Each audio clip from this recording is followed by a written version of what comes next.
One, two, three. Stress-free reset! Oh my God. Does not sound any better.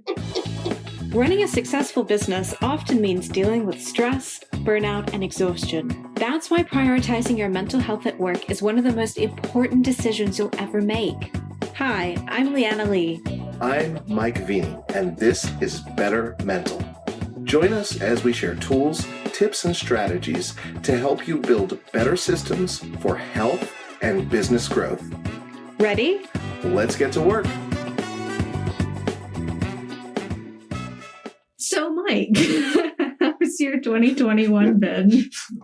Why are you laughing at me asking me about 2021? I'm sorry, I'm still getting over that stress-free reset. Yeah, it's pretty intense. 2021 was a great year for me. Great year. Best year ever for my company. And for my mental health, it was an okay year. You know, it was an okay year. I had my ups and downs, but I got through it, you know, and I'm pretty happy about that. How was yours?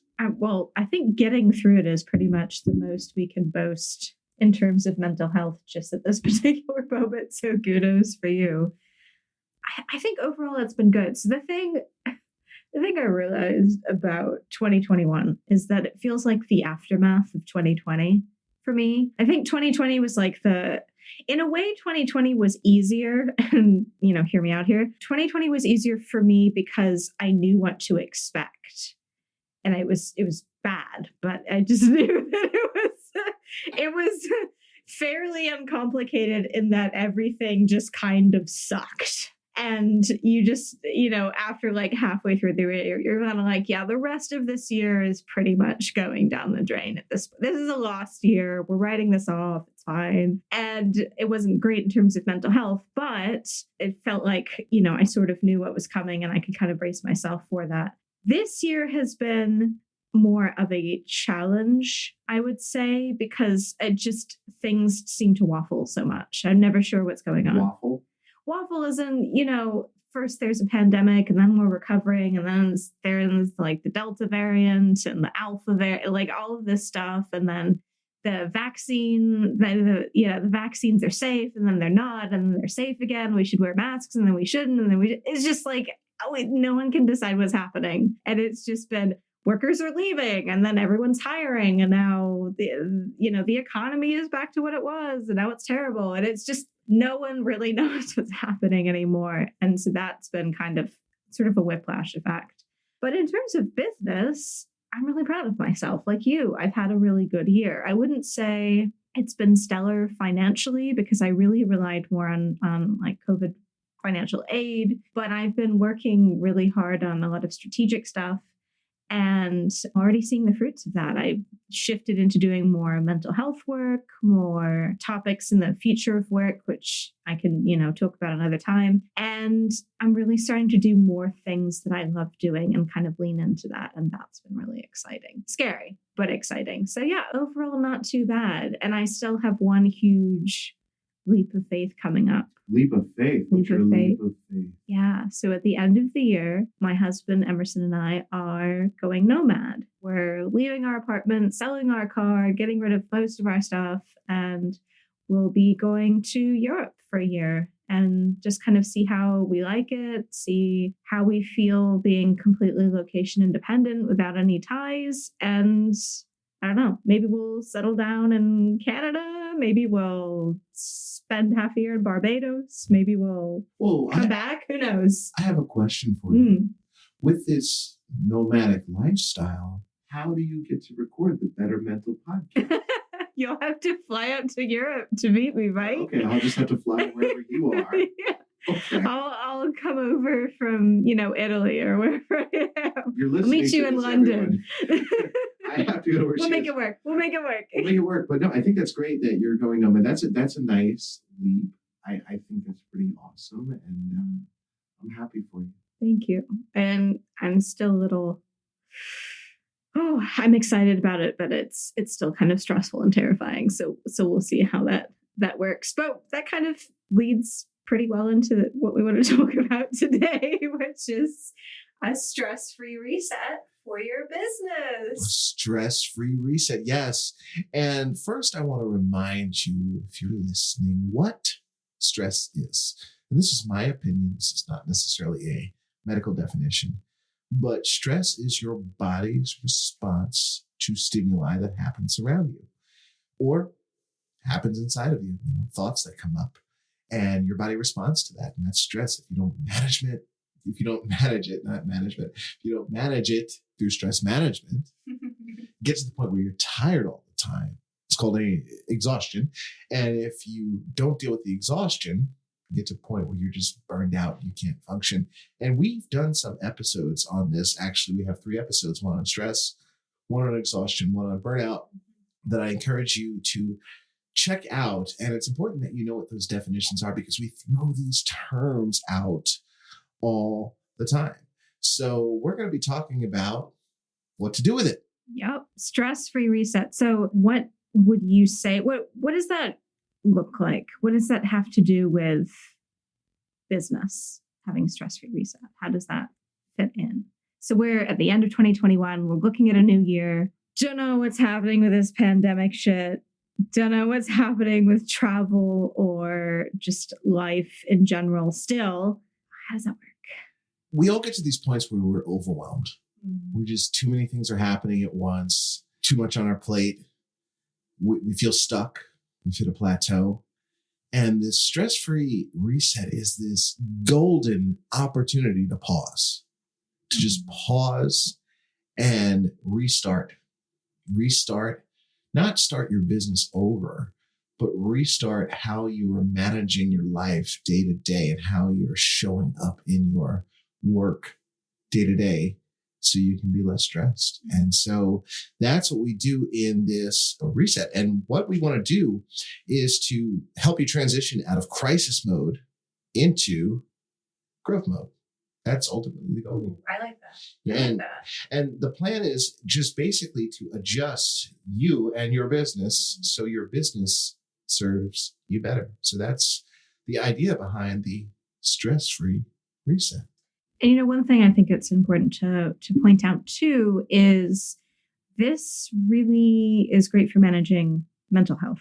So obviously, you want to be able to grow your business without additional stress. But if you're already dealing with mental health issues, if mental health issues have come up in the past 2 years, which they probably have, or if you have a chronic condition, this kind of process can really, really help you take a second look at how you are managing mental health in your day-to-day life and help you kind of make a better plan for that in the future. Because people who, like us, like Mike and I, who struggle with mental health, we need processes and rituals to get through each day. I mean, we thrive on them. We rely on them, I think, to a certain extent, whether that's, morning cup of coffee or meditation or exercise, whatever that may be.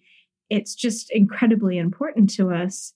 And so this is an excellent time to kind of pause. I love what you said about that, Mike, is just pausing and reflecting and taking a closer look at your business and how you're running it so that you can be more productive and hopefully, manage your mental health better. Yeah. And one of our upcoming episodes, we're going to be talking about energy. And, one of the things that we're going to be talking about in that episode is the importance of pausing. That's a really big thing, especially in this busy, go environment that we're all in, the culture we're all in. And so there are different steps to the stress-free reset. What are they, Mike? They are: number 1, recalibrate yourself. Number 2, evaluate your business. Number 3, stop doing stuff. Number 4, exercise your mind, body, and spirit. And number 5, track your time moving forward. So let's start with recalibrating yourself. Why are you looking at me and laughing? I just love that you made this an acronym. If you haven't guessed, it spells reset. Yes. So, well, that's our first acronym, right? I think so. Yeah. That makes us. It is the first acronym of the show, of the reboot of the show. Yeah. So does that make it legit now? Yeah. Okay. Yeah, cool. we're fucking legit for sure. Tell us about recalibrating, Mike. So recalibrating, it starts with what we were just talking about, pausing, having a nice pause. Sorry. Yes, that was our awkward pause there. But I mean, for you, just pausing yourself. This means stopping, turning off your mobile device, going to a place where you're not doing stuff, maybe sitting under a tree, maybe just sitting in a room by yourself and turning out the lights and getting centered. Here are 3 questions that I encourage you to ask yourself when you do that. What am I feeling? Where is it located? And what do I need right now? And I've brought these up before, and I just want to go through the importance of each one. What am I feeling is a great way to start to get in touch with your emotions. Because let's go back to the whole stress, exhaustion, burnout. Sometimes we throw out these terms because we haven't taken the time to pause and even become aware of what's really going on. And where is it located? There's a book I recommend all of you check out called The Body Keeps the Score by Bessel van der Kolk. Talks about how we store trauma and emotions in our body. So learning to locate where it physically is, where you're feeling something, even if it's a good feeling in your body, can help you become more self-aware. And finally, my favorite question, the reparenting question, what do I need right now? And that's a really loving question to ask yourself. You might need a glass of water, some tea, to listen more to this podcast, whatever it is. Shameless self-plug. It's a shameless self-plug there. But it's a really important question to do. And you can ask yourself these 3 questions during your workday, but pausing and asking them is really important to start this whole reset. Another thing that you can do when you do that is to do a brain dump. And I want to tell you a secret if you're listening right now. I know that as you're listening, you've got other things on your mind. Mm-hmm. Yes, I can tell from the other side of the audio. No, I'm just joking. That's so creepy. Sorry about that. But no, you're human like us. And David Allen in his book, Getting Things Done, talks about the fact that we all carry open loops on our mind. Leanna, you and I are recording this. We both have other things on our mind too. Oh, I'm planning something else yes. right now as we speak. I've got a few other things that I'm thinking about too. But the reality is this, when we don't get control over those open loops, we start to develop stress. So it's important to do an activity like a brain dump. And what you do in a brain dump, also called a mind sweep, is you take a piece of paper and you write down everything that's on your mind. And it could be, ideas, things you need to do, someone you need to confront, that ex that you keep thinking about, whatever it is, just writing it down. I would love to tell you that it takes stress away. But I mean, sometimes it does. Writing. So I call it a worry list because I usually write things down when I get frustrated or I'm anxious about things, which is a lot. And I definitely feel better writing them down because to me, I'm very much a process and systems person. So it's easier for me to deal with something if it's tangible and it's concrete and it's written down than if it's just swirling up here in in my conscious or subconscious. I don't know. I don't know if you feel the same way, but something about writing it down just makes it more human and workable somehow. Absolutely. Well, workable, manageable. That was what I was going to say. It makes it more manageable. And just with that, I'm going to really just geek out for a moment and share something I've never shared. I journal and I use a Moleskine journal. Oh, I love that. But I also use a Pilot G2 medium gel pen. And I buy these things in bulk. I have a bunch in the closet over there. I love the way they feel on a piece of paper. And it's actually proven that there's something different about using a pen or pencil and a piece of paper versus typing or putting something into your phone. So it's okay if you need to do a brain dump digitally. There's nothing wrong with that. But just taking time to actually put a pen to paper is a very therapeutic thing on many levels. And you find that, as many of us do, that once you start writing a few things, everything keeps on coming out, and it's almost as if the piece of paper writes itself, and that's your brain getting dumped. So that is how you recalibrate. And so what's the next step here? So the next step, E, is evaluate your business. So obviously, if you're a small business owner, you're no stranger to annual planning, right? So at the end of the year, you're looking at your income, your expenses. Did you meet your goals? What kind of clients and projects did you have? All that stuff is extremely important. But I also want to just kind of touch on the intangible stuff, because in Recalibrate, we sort of looked at kind of the personal side of things, where you're at personally, mentally, all of that. So now I kind of want to apply that to your business as well. So you can get a sense of basically how your business is working for you and how it's serving you, you know? So here are a few questions you can ask. Number one would be, what is working or not working for me? So that can be, you know, again, it could be the types of projects you're doing. It could be the clients you're taking on. It could be how you're managing your schedule. It could be the tools that you're using. Anything that's kind of making your life a little bit harder or even a little bit easier. Keep those in the back of your mind. And I realize, you know, saying this, that it's incredibly difficult to just remember all of that for an entire year. So one thing I've started having to do is monthly reviews and planning and then quarterly reviews and planning, because I'm just never going to remember all this. And if I write it down as I'm thinking about it on different pieces of paper, they'll be gone. I will never find them again. So I now use, I come up with a little template for myself for reviews for monthly and quarterly planning. And then I need to create one for annual planning as well. If you'd like me to send you those, feel free to get in touch. You can DM me on social media or email us and I'll just send you a copy. What's our email address? Oh yeah, it's teambettermental@gmail.com. So feel free to email us and I'll just send you that if you think that would be helpful. So yeah, just keep that in mind. What is working or not working for me? Second question is, what have I done well and not well? Now this is okay. You can see Mike.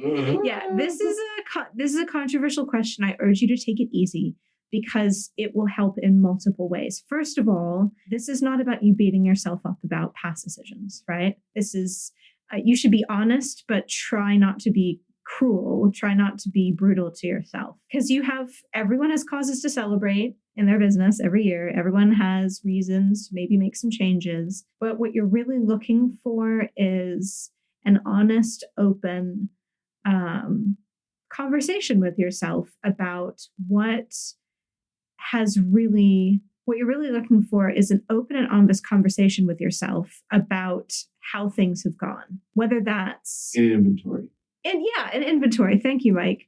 Whether that's habits that you started and stopped, projects that you feel like you could have done better on, clients that you didn't get along with, or maybe had a bad relationship or things ended badly with. Again, you can, take that list from the last question, tools, schedule, all that sorts of stuff, and just go through that and say, okay, what was on me and how could I have done better? Yeah. Anything to add there, Mike? Because it is a difficult question. So it's hard to approach that one. First of all, I want to reiterate, this is not about beating yourself up. And here's what happens. Once you do this, it's actually very difficult. Might bring up a lot of emotions, might be very triggering to do this. But once you do this, as someone reminded me the first time I had to do this, you'll get a realistic picture of what's going on in your life. And you'll realize when you look at everything that you wrote down, you're not half as bad as you thought you were.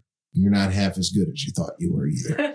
And so that's why it's really important just to get realistic, a really important thing. But sorry to interrupt you there. No, not at all. I was going to find an example to see if I could share that.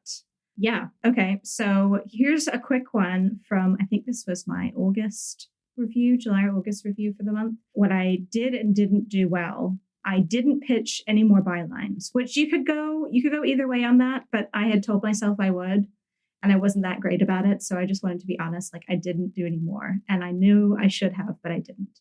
But, and here's the is I did get good bit of marketing done and I saw some leads trickle in. So that was kind of an upside, was even though I didn't necessarily fulfill one side of one task, one goal, I did fulfill another. So it's kind of good to also, it's good to gauge where you're at almost emotionally in your business, because you get a sense of, okay, I may, I had this list of accomplishments that I wanted to complete, right? And I got these done. I didn't do these. And you can sort of delve into why, maybe there was a mental health reason. Maybe things just got super busy. maybe you just suddenly needed to start producing more income and you just didn't have time to do certain kinds of projects, whatever the case may be. It's really, really helpful to just have all that information because it's data and it'll help you learn about yourself and learn about how you best run your business. Anyway, I wanted to spend a little extra time on that because it is a rough question. But moving on to the next one. What am I missing that's causing frustration in my daily life? And I love this one. I kind of took this one off of our business coach, because Mike and I share a business coach, Lacy.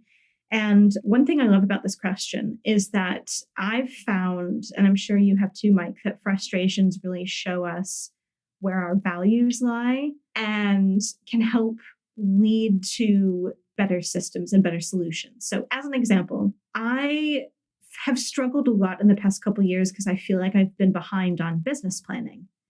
And that is when I express these frustrations both to Mike and to my business coach. And then I started thinking, okay, so then what can I do? What can I do about if I'm the reason these frustrations are happening? What can I do about that? And so that's actually what I started this quarterly and monthly planning. And because I, also deal with a lot of stress and exhaustion, hadn't taken time off in a while, I ended up adding a little bit of a retreat to my quarterly planning as well. So that it was kind of a 2-for-1, something I'm still working on, but it's really, really helped with that. So think about what you're frustrated about and where that may be coming from. Is it something that you haven't done? Is it something that someone else has or hasn't done that's caused those frustrations? Get a sense of where that's coming from. You don't need to come up with a solution just yet. We're still at like brain dumping stage here. Just get a sense of where it is and what it is. And that'll kind of help you. If you jump into a solution, it may not end up being the right way to address it because you kind of need all the information on hand before you move forward. So that is a fantastic question. The last one, sort of a 2-parter, is what are my personal and work goals, and have my actions and schedule got me closer to those goals? So again, hard to review over a full year. Really, really suggest that you make it maybe a New Year's resolution to start reviewing your business a little bit more frequently. But for now, just think about some of those major goals that you had over the past year, whether that's being more active, working out more, less stress in your life, seeing friends more, higher income goals, cutting out carbs or whatever your goals were. Take a look at over the past year, over 2021, and just try and remember how those went for you, and any actions and how you sort of built your actions and how you built your work and personal schedule around those goals to see how successful they were. So that's a lot of material in one question and one little piece there. But those 4 questions are really, really going to set you up well for evaluating your business. Stop is the next step. Stop doing stuff.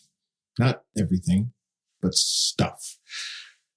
Several weeks ago, I'm going to be very honest and transparent here. Leanna, you and I, we're not just recording. We're not just hitting record. There's actually so many things that go on behind the scenes. This is probably the easiest part of the whole thing. It's actually sitting down and recording. Lots of planning. We have weekly meetings because we really care about this work and we care about all of you. And I had asked Leanna if I could reschedule a meeting. And she kindly let me know that this was the third time in a row that I had done that, and second time in a week. And what was really embarrassing about that was I didn't remember the first time that week. I remember that. And I realized something's wrong here, and I didn't get defensive or anything. I felt bad. And I reached out to a friend of mine who knows me well, and she always just tells me like it is. And she kindly let me know that I was lacking in boundaries. And it was a very honest moment for me because I teach about boundaries. I talk about them a lot. And I personally thought I was doing well with them, but I realized I wasn't because I was overwhelmed. And it was this opportunity for me to stop doing stuff, saying no to certain things. And I want to be even more honest. The reason I wasn't saying no is because in my career, I have been really excelling lately. And when you excel in your career, in anything, actually, there's more opportunities that come through the door. More people want to talk to you. And guess what? That felt so good for my ego. My ego. Pat yourself on the back. Yeah, my ego just felt so good. And I realized that was really causing a problem. So it's important now in this stage of the reset to figure out what you need to stop doing. What do you need to say no to as far as time and energy? And once again, we're going to have an energy episode coming up that's got a lot of information in it. So be sure to listen to that. One of the things that I'd like to do is create rules around people. I've had to say no to certain people. Now, there's a wonderful book you might want to check out called The Power of a Positive No. It's written by a hostage negotiator. I forgot his name. And the cool thing about the book, it brings out a very important thing that we often don't say no to people because we think it will damage the relationship. But we end up saying yes and resenting the fact that we said yes. So this book teaches you how to learn to say no in a way that actually builds a relationship. It's a very powerful book. It's really helped me big time. But certain people, saying no means just not responding to them when they reach out, just not talking to them, keeping my distance and not initiating conversation. The other thing that comes up is rules around everyday tasks, especially email, and even text messages. We get a lot of that stuff. And if you don't have rules around it, you'll get to the point where it's overwhelmed. Pretty much every day, I have a thing that I strive for called Inbox Zero, where my assistant and I zero out my inbox. Nothing in there. Greatest feeling in the world. But we had to learn to have rules around it. Certain things I don't respond to, and she does. We have templates for other things.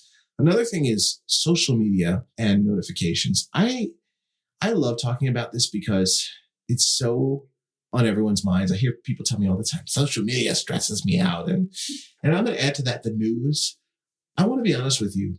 No one is telling you to pick up your phone and look at social media. That's a choice. And when you are in between activities and you start intentionally scrolling, that's a choice. And if you don't like what you're seeing on social media, most sites have an unfollow or unfriend button.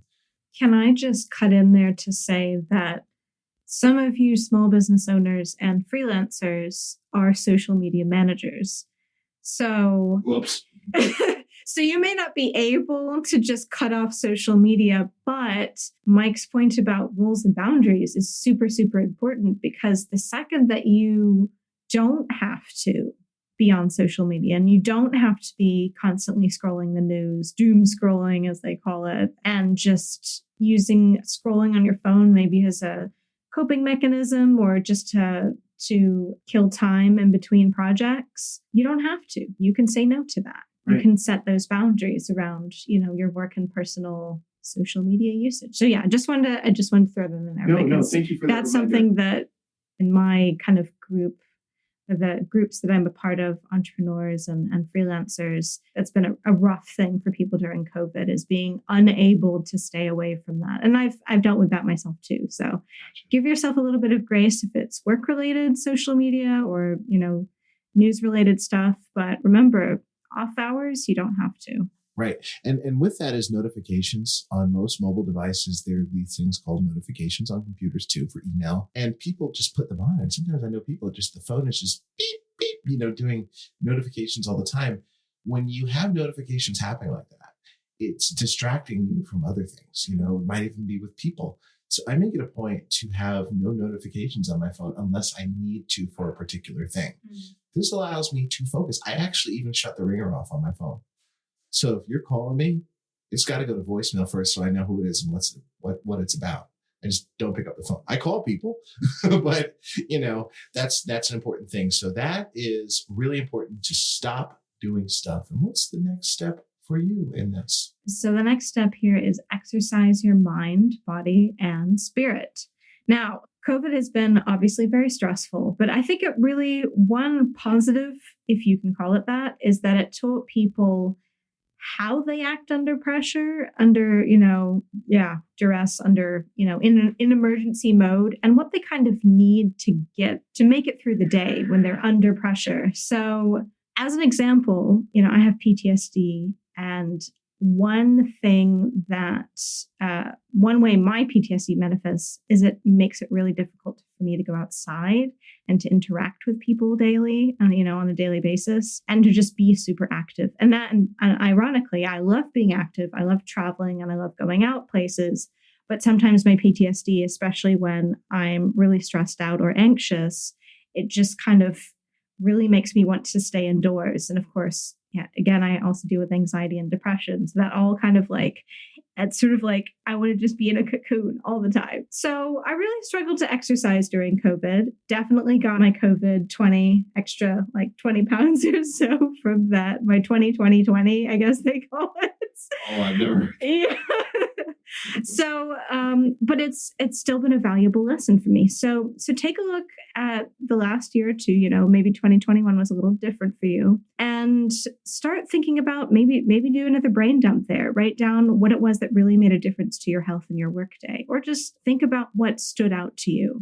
And this will kind of help you get a sense of how you can plan forward for yourself and your business. Because what you're trying to do is you're trying to put yourself in the best position to work and reward yourself in a healthy way and manage your mental health in a healthy way. So, like I said, mind, body, spirit. So let's take each of those separately. So mind, you're definitely not just thinking about mental health. That's incredibly important, but you're also thinking about creative pursuits. You're thinking about hobbies. How can you engage your brain outside of work?